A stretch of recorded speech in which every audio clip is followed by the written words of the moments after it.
ఇక రంగారెడ్డి జిల్లా షాబాద్ పరిధిలో 6 దారుణ హత్యకు గురైన ఘటనపై పోలీసులు కీలక ప్రకటన చేశారు. నిందితుడు రాజ్ కుమార్ పై 2 లక్షల రివార్డు ప్రకటించారు. మరోవైపు ఈ కేసులో నిర్లక్ష్యం వహించిన అందరిపైన కఠిన చర్యలు తీసుకుంటామంటున్నారు రంగారెడ్డి జిల్లా కలెక్టర్ సి నారాయణ రెడ్డి.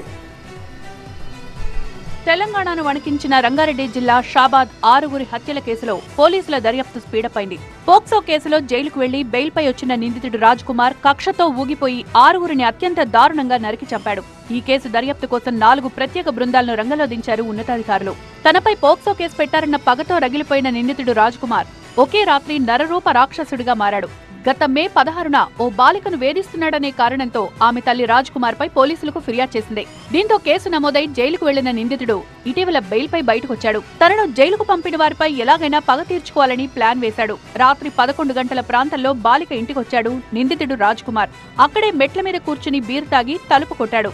బాలిక తల్లి తలుపు తీయగానే కత్తితో పొడిచాడు. తర్వాత నిద్రిస్తున్న బాలిక నానమ్మను చంపేశాడు. అప్పటికే కత్తిపోట్లతో తీవ్రంగా గాయపడున్న బాలిక తల్లిని ఇంటి బయటకు తీసుకొచ్చి కత్తితో పొడిచి చంపాడు. అనంతరం బాలికను ఇంట్లో నుంచి బయటకు తీసుకొచ్చాడు.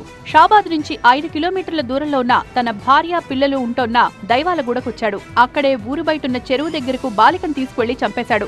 ఆ తర్వాత చెరువు దగ్గర నుంచి 250 మీటర్ల దూరంలో ఉండే తన భార్య ఇంటికొచ్చాడు. ఇక్కడ భార్యాభర్తల మధ్య గొడవ జరిగినట్లు తెలుస్తోంది.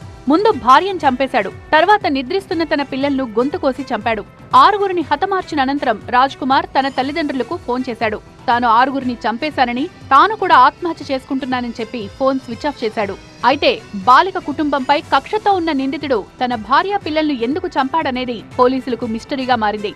ఈ కేసును సీరియస్ గా తీసుకున్న పోలీసులు 4 ప్రత్యేక బృందాలతో నిందితుడి కోసం గాలిస్తున్నారు. నిందితుడు వచ్చిన అద్దెకారు యజమానిని ఇప్పటికే అదుపులోకి తీసుకున్నారు. నిందితుడి స్నేహితులు, కుటుంబ సభ్యులిళ్లలో సోదాలు నిర్వహిస్తున్నారు. రాజ్ కుమార్ ను కఠినంగా శిక్షించాలంటూ బాలిక కుటుంబ సభ్యులు రోడ్డుపైకొచ్చారు. షాబాద్ చౌరస్తాలో బైఠాయించి రాస్తారోకో చేపట్టారు. హంతకుడు రాజ్ కుమార్ ను వెంటనే తమకు అప్పగించాలని డిమాండ్ చేశారు. పోలీసులకు వ్యతిరేకంగా నినాదాలు చేశారు. ఈ కేసులో నిర్లక్ష్యంగా వ్యవహరించిన ఎస్ఐని సస్పెండ్ చేసినట్లు ప్రకటించారు.